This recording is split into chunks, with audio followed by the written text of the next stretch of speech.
Hi, welcome to Splash. I'm Mark the Pond Guy. Today we're going to talk about winterization. If you live in the Northeast, Pennsylvania climates, your pond turns cold in the wintertime and you have to treat it just a little bit differently. Most of the time throughout the season our pond's very, very low maintenance, and the wintertime is no exception.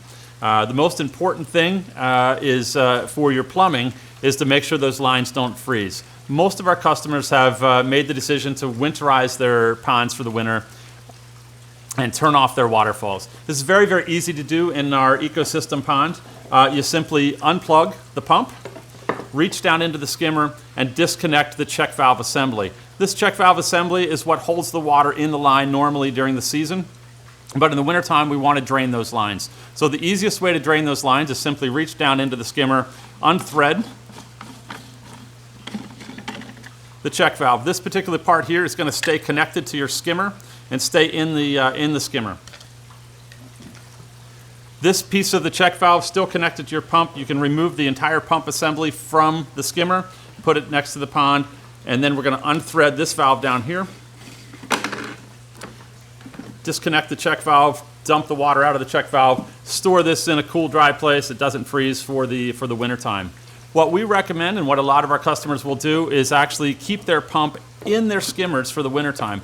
The skimmers are deep enough that typically you don't have freezing water down in the bottom of the skimmer, and the manufacturer does recommend plugging it in once or twice a month through the winter season just to keep things loose. So our official recommendation is to plug the pump in twice a month just to keep things loose. It'll ensure the longevity of the pump and keep your pump happy come spring, that it's not such a jolt to the system when we start it back up. So that's winterizing the plumbing lines for the pond. Very, very simple procedure, but very important. The next part of winterizing your pond, we're talking about fish happiness and fish health, and the most important thing for fish is oxygen. So even though you stop feeding your fish once the water temperatures drop below about 55 degrees, your fish don't technically hibernate. They go into a state called torpor, which is almost hibernation, but they're still exhaling, and so we need to get the bad gases out of the pond. We use an aeration system to do that, and this is our basic aeration system. This is simply an air pump that sits next to the pond. It connects to an air hose. It has a little check valve in there to make sure water doesn't get back up in there. The tubing connects just like that.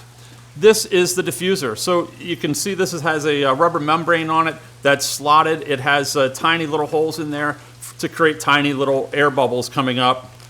That simply connects into here, just like that. That is going to sit, this is weighted, so that's going to sit in the very bottom of the pond.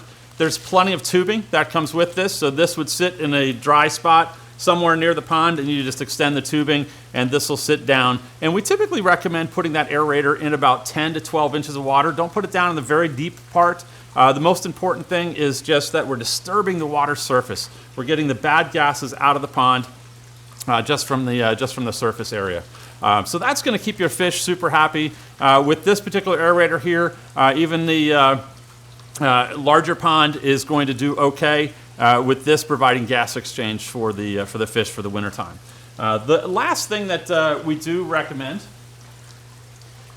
in some super cold climates is a De-Icer. In conjunction with the aerator, placing a De-Icer unit on top of the water, this is a floating unit, temperature controlled, will ensure that you have a backup plan just in case the electric goes out for your aerator. The De-Icer's there to kind of melt the hole back in the pond. So just kind of as a backup to the aeration. A lot of people will just try to use just a De-Icer and skip the aerator.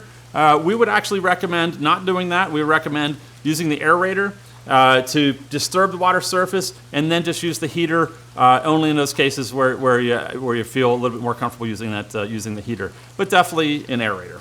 So that is our winterization recommendations for you, and you can leave your pond go in that state from November, December, January, February, March, and then come the end of March, beginning of April, the water temperatures are starting to come back up again, and the ecosystem is starting to come alive. The fish are starting to get hungry, and we can turn the ponds back on for the season. So hopefully you found that information helpful, and thanks for watching.